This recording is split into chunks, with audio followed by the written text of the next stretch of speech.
નમસ્કાર મિત્રો, મોગલ ન્યૂઝ મોરબી વડાભાઈ પાંચિયા સાથે સંજય નંદેસરિયા વાત કરવી છે. આપણે આ જે રસ્તો છે એ હળવદસરા ચોકડી અને રાણકપર ચોકડીનો રસ્તો છે, જ્યાં 3 બમ્પ બનાવેલા છે. એ બમ્પના કારણે અવારનવાર ક્યાંક ને ક્યાંક રોજ અકસ્માત એક્સિડન્ટલી થઈ રહ્યા છે. તો L&T વિભાગના કર્મચારીઓ ઊંઘ નિંદ્રામાં હોય એવું દેખાઈ રહ્યું છે.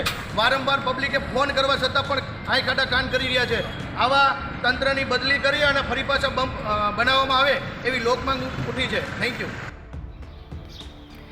હળવદસરા ચોકડી તેમજ રાણકપર ચોકડી મોરબી ચોકડી હાઈવે પર બનવામાં આવેલા બમ્પ લોકોના મોતનું કારણ બની રહ્યા છે.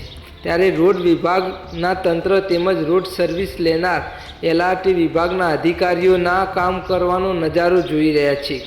કેટલા મરવા જોઈએ આવી ચર્ચા લોકવાયકા આવી રહી છે. હકીકતમાં આ બમ્પ હટાવી અને જ્યાં હતા ત્યાં રાખવામાં આવે તો અકસ્માત અટકી જાય તેમજ માળાના મોત થતાં અટકાવવાનો એક મોટો મોકો મળે, અથવા તો એ જગ્યાએ બીજા 1-2 બમ્પ કરી નાખે તો વાહનોની સ્પીડ ઘટી જાય અને અકસ્માત અટકી જાય. આવું લોકોની ચર્ચા સંભળાઈ રહી છે.